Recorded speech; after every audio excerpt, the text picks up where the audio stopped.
老 K 惊恐地发现了一件令人毛骨悚然的事，这家诡异的酒店正在以肉眼难以察觉的速度缓慢收缩。为了证实这个可怕的猜想，他在房间两端的墙壁之间系上一根紧绷的绳子。第二天清晨，原本笔直的绳子竟然诡异地垂了下来，绳子本身没有缩短，那么唯一的解释就是两堵墙之间的距离正在缩小。这个发现让他全身汗毛直竖。更令人绝望的是，这座酒店根本没有出口，那些被困在此地的厨师和房客们已经在这里生活了整整10年，却从未踏出过大门一步。现在这座不断收缩的牢笼正在慢慢挤压着所有人的生存空间，终有一天，这里的所有人都将被活活压成肉饼，全部成为这座吃人酒店的陪葬品。这部电影就是 K 先生，简直就是闪灵和楚门的世界的克苏鲁版。至于为什么，待会儿你就知道了。这里是驰名电影，带你看懂每部电影里的名场面。整个酒店里除了老 K 之外，仿佛没人察觉到真相。当他惊慌失措地告诉厨师们时，那群人的反应异常冷淡，接着毫不客气地把老 K 轰出了厨房。原因无他，大家不需要一个自认为清醒的人来告诉他们本来就知道的真相。老 K 原本只是个过路的魔术师，计划在这个小镇进行一场简单的表演。昨晚他临时在附近找了一家酒店住宿，前台是个独眼的老妇人，他早早睡下，原本想为明天的表演积蓄能量，却没想到醒来后迎接他的是一场噩梦。第二天清晨，当他拖着沉重的道具箱准备离开时，走廊尽头的楼梯口竟然凭空消失了，取而代之的是一堵墙壁，墙纸的花纹和周围严丝合缝，仿佛那里从来就不曾有过出口。老 K 的魔术师生涯让他对空间异常敏感，他清楚地记得昨晚就是从那里上楼的。眼前的景象让他彻底困惑了，那些斑驳的墙皮和发黄的壁纸怎么看都不像是临时砌成的。就在他百思不得其解时，整条走廊突然剧烈震颤起来，生锈的管道在墙内哐当作响，紧接着墙壁传来有节奏的震动。忽明忽暗的灯光中，墙根处毫无征兆地裂开数道暗门。更诡异的是，一支乐队从狭小的暗门中鱼贯而出，奏着欢快的进行曲朝老 K 逼近。这简直比闪灵中的封闭酒店更加恐怖。本就采光不良的酒店现在空间更加逼仄，在这里老 K 除了要面对灵异事件以外，接下来出场的两个老妇人也好像是闪灵里双胞胎姐妹的1:1复刻。老 K 彻底摸不着头脑了，他下意识的后退让路，却在转角处与一个服务员撞个满怀。对方动作娴熟的将餐盘塞进他手中。 Hurry up, we haven't got all day. Get in line.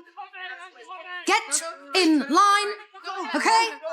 Tempo. 就这样，老 K 稀里糊涂地应聘上了酒店后厨。领头的胖女人不由分说地把他拽进厨房，一股浓郁的蛋腥味扑面而来。整个厨房除了忙碌不停的厨师外，简直就像个疯狂的蛋类加工厂。传送带不停歇地运送着各式各样的蛋，鸡蛋、鸭蛋、荷包蛋等等各种蛋，它们排着队滚进厨师们手中，被煎炒烹炸成各种菜肴。还没等老 K 反应过来，胖女人就粗暴地往他身上套了件围裙。被胖女人钦点过的老 K 和其他人完全不一样，其他厨师投来嫉妒的目光，仿佛他这个新来的抢走了什么宝贵的机会。在这座诡异的酒店里，就连在后厨打杂都成了令人眼红的差事。Most people have worked for years to get a job like yours. You swiped it just minutes after we set foot into the kitchen. 原来对其他同事来说，老 K 是关系户一样的存在。他急忙向卷毛同事解释自己只是路过，可话还没说完，卷毛就像见了鬼似的突然闭上了嘴，埋头专心工作。老 K 一转头，发现厨师长不知何时已经站在了他们身后，表情严肃地盯着他们，像极了在工位上摸鱼被老板发现了。但老 K 可不在乎这些，当着厨师长的面，他随手就变起了魔术。出人意料的是，厨师长只是阴森地看了会儿，就转身离开了。现在在其他同事眼里，老 K 的关系户身份真是坐实了。后厨又恢复了平静。下班后，厨师们回到集体宿舍，他们拿出仅有的几件旧乐器，在昏暗的灯光下又唱又跳。老 K 被这种苦中作乐的气氛感染，但是当他第二天醒来，却发现自己的西装被别人扒掉，套在了他们自己的身上。原来和穿厨师装的人不同，他从头到尾都身着西装。当他又和卷毛一块聊天时，天花板突然传来一声清晰的响声。 Did you hear that? It's a springing water pipe, most likely. There seems to be some trouble with the water system lately. There's nothing to worry about. 老 K 找了个借口离开，他轻手轻脚地来到走廊上，竖起耳朵仔细分辨那诡异的声响。那分明是两堵墙在缓慢靠拢时，挤压木质结构发出的爆裂声。一个可怕的念头在他脑海中闪现：难道整栋酒店真的在收缩？他试着张开双臂测量走廊的宽度，却发现无论如何伸展，指尖都碰不到对面的墙壁。这个结果让他不禁摇头苦笑，也许真的是自己多虑了。带着些许自嘲，他转身走进卫生间。就在他方便时，身后的门被人从外面转动，有人正试图从从外面闯入。好在老 K 养成了随手反锁的好习惯，这才挡住了门外的不速之客。门把手转动了几下后，突然静止。It's occupied. Go away. Are you him? What do you mean? Is it true what they say? Are you the liberator? What? There's not much time. You have me mixed up with someone else. I'm just passing through. I'm not the one that you want. 门外传来了语无伦次的说话声，那人自称是什么救世主，但是哈利波特也只勇闯过女厕所，勇闯男厕所的救世主还是第一次见。风言风语让老 K 完全摸不着头脑。就在他愣神的瞬间，门底的通风栅栏突然被推开，几只苍白的手从缝隙里钻了进来，疯狂的在卫生间地面上抓挠。那些手想要抓住他的脚踝，老 K 拼命用脚踹向那些诡异的手指，却根本阻止不了他们的动作。情急之下，老 K 脱口而出一句：“我什么也不是。”那些手突然僵住，然后齐刷刷地缩了回去。门外重归寂静，但是老 K 也不清楚门外的救世主走了没有。他对外面的状况一无所知。为了避开其他麻烦，他蜷缩在卫生间角落昏沉睡去，直到次日清晨，卷毛的敲门声才将他惊醒。Ice and shine. God, you look a mess. Come on. Oh, hurry up. I don't feel good. What do you need is some breakfast. I need to leave. There. Get it all out. Yeah. Oh, those dark brats. Vandals. I don't understand why they're not just thrown out along with their good-for-nothing parents. Just look at it. It's a disgrace. What does it mean? You don't take that nonsense seriously. I don't know what it means. Nasty little pranksters. Remind me never to have children. Come on.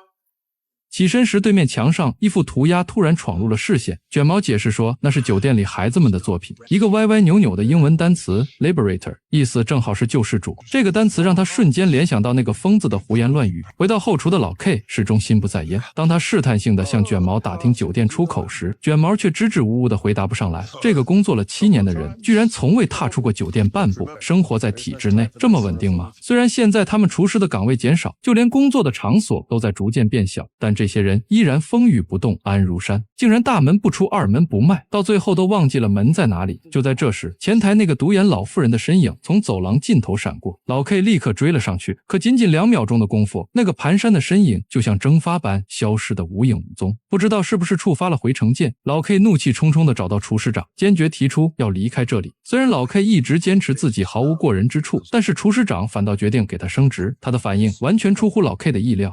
Please. What are you doing? You can't leave now. You're crushing an old man's dream. It's very old, son.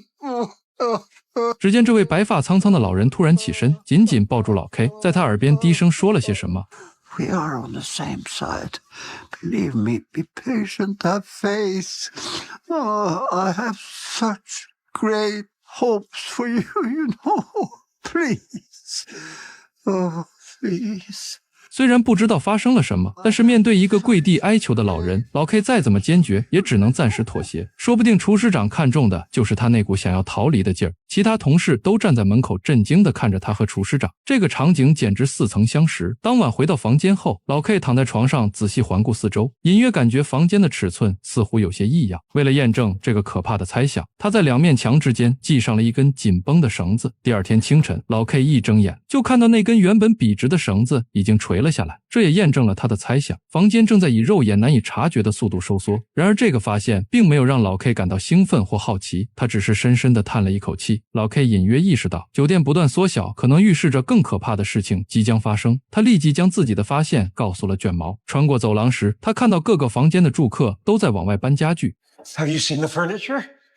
Yeah, they must be cleaning. No, they're not cleaning. 显然狭小的空间已经无法容纳日常用品了。为了向卷毛证明这个可怕的事实，老 K 站在走廊中央，张开双臂。这一次，他的双手竟能同时触碰到2侧的墙壁，与昨天的测量结果相比，整整缩短了2个手掌的距离。然而卷毛只是困惑地看了他一眼，什么也没说，就匆匆赶去上班了。当他们来到厨房时，眼前的景象印证了老 K 的担忧。原本井然有序的工作区域，因为空间压缩变得拥挤不堪。厨师们在狭窄的过道里来回碰撞，锅碗瓢盆的碰撞声此起彼伏。同样要放下这么多的东西，工位却变小了。暗喻了什么我不说，老 K 不甘心地找到厨师长，提议组织一个小队调查酒店缩小的原因。然而厨师长以客人在等早餐为由，断然拒绝。不甘心的老 K 直接跳上餐桌，向所有厨师大声解释这个危机，却只换来众人厌恶的目光。还没等他说完，就被同事们七手八脚地赶出了厨房。站在走廊上的老 K 感到一阵深深的无力感，这种孤立无援的处境比酒店缩小本身更令人绝望。就在他垂头丧气地往回走时，遇到了一对年迈的拉拉。这两个诡异的女人好像闪灵里面的姐妹，总是毫无征兆地出现。两个老态龙钟的人正费力地将一张沙发往门外拖，热心肠的老 K 立刻上前帮忙。当他们认出这就是一直在寻找出口的年轻人时，其中一位老太太凑近他耳边，用沙哑的声音说了一句话 There used to be some talk of the presence of the divine here at the hotel. We French like the mysterious. Nonsense, of course. I did mention that we are French. 什么奇迹？老 K 听得一头雾水，只当是这对老妇人的胡言乱语。他回到房间，交响乐队依旧在走廊里演奏，厨师们用锅碗瓢盆敲打着相同的节拍，就连水管和窗框都在以完全一致的频率震颤着。三种声音诡异地交织在一起，形成令人头皮发麻的共鸣。即便老 K 死死捂住耳朵，那魔音般的声浪还是无孔不入地钻进他的大脑。更诡异的是，透过门缝他瞥见那个独眼老妇人正在翩翩起舞，而刚才那对老蕾丝边则相拥而立，跟着节奏哼唱起来。这时四周的窗户因墙体挤压而接连爆裂，玻璃碎片如雨点般坠落。老 K 起身后朝外面的天井看去，无数窗户此起彼伏地炸开，冲击波将他再次掀翻在地。死亡的紧迫感终于战胜了恐惧，他必须立刻行动，否则迟早会被这座活体酒店活活挤死。他开始在走廊墙壁上做标记，试图绘制一幅逃生地图。然而当他撕下一块剥落的墙纸时，眼前的景象令他血液凝固。墙纸下并非是砖块，而是盘根错节的肉质触须，它们在墙体内部缓缓蠕动。这是克苏鲁电影的经典表现手法，因为越清晰越不恐怖。克苏鲁本体很少全貌展现，当人们的日常认知被颠覆的那一刻，这才是真正的绝望。比如克苏鲁的开山鼻祖，克苏鲁的呼唤中，深海城市的阴影浮现，强忍着恶心，老 K 小心翼翼地按了下去。这团令人作呕的触须立刻凸起有了反应，仿佛能感知到它的触碰。老 K 抄起金属餐盘，用锋利的边缘狠狠切向那团凸起的肉块。随着一声刺耳的尖笑，整座酒店剧烈震颤起来，灯光疯狂闪烁，水管爆裂，仿佛是这座房子受到了伤害。老 K 跌跌撞撞地冲回房间，前脚刚踏进门，后脚那个独眼老妇人就出现在被他划伤的墙前。他抚摸着那些受伤的触须，嘴里念念有词。更诡异的是，他的房门上不知何时被人用红色颜料写下了 Liberator。 推开门，眼前的景象让他目瞪口呆，几乎所有的房客都挤在他的房间里。被鸠占鹊巢的老 K 只能无奈地躺在走廊地板上入睡。半夜墙纸突然剥落，像一床薄被轻轻盖在他身上。第二天清晨，刺耳的电话铃声将他惊醒。老 K 一个箭步冲进房间，满怀期望要接过电话，这可能是他逃离的最后机会。然而离电话最近的年轻人却抢先接起，说了句打错了就挂断电话，完全无视老 K 声嘶力竭的抗议。愤怒终于战胜了理智，老 K 直接抄起拖把，将这群不速之客通通赶出房间。当最后一个人被推出门外，他背靠着门回头看去，房间已经明显缩小了一圈。他之前精心绘制的酒店构造图早已在刚才的混乱中被撕得粉碎。老 K 变得有些麻木，他瘫倒在变形的床垫上，目光呆滞地盯着天花板。突然头顶的吊灯开始诡异的旋转，接着毫无预兆的坠落，在他身旁摔得粉碎。老 K 惊魂未定地抬头，只见灯座处露出一个圆形的缺口，那对老蕾丝边的脸从洞中探出。这种跳脸镜头真是要害死人了。他们知道老 K 在寻找出口时遇到了麻烦，不断安慰鼓励他，告诉他不要放弃希望。但此刻的老 K 已经心力交瘁，他麻木地听着那些鼓励的话语。 Maybe the exit is in here. No. Maybe it's in老 K 做梦也没想到，自己房间的衣柜后面竟藏着一条幽深的通道，通道内壁布满蠕动的肉褶，像极了某种生物的内脏管道。他在入口处犹豫了好一会儿，最终硬着头皮钻了进去。毕竟现在除了这条路之外，再也没有其他路可走了。可当他终于抵达尽头的光源处时，眼前的景象却让他如坠冰窟。那根本不是出口，而是一颗卵，一颗克苏鲁的卵。就在此时，身后传来房门被撞碎的巨响，其他房客蜂拥而入，卵鞘突然破裂，一个庞然大物缓缓现身。老 K 的瞳孔剧烈收缩，那分明是他在神秘学书籍中见过的存在，一只名叫做克苏鲁的生物。这个有着章鱼头颅的古神，此刻就盘踞在他面前。更可怕的是，那些闯入的房客非但没有逃跑，反而齐刷刷跪地参拜。Stop! Stop it! You're killing it! You're killing it! Go away! No! Get away from there! Get back! Stop! Get back! Get back! No!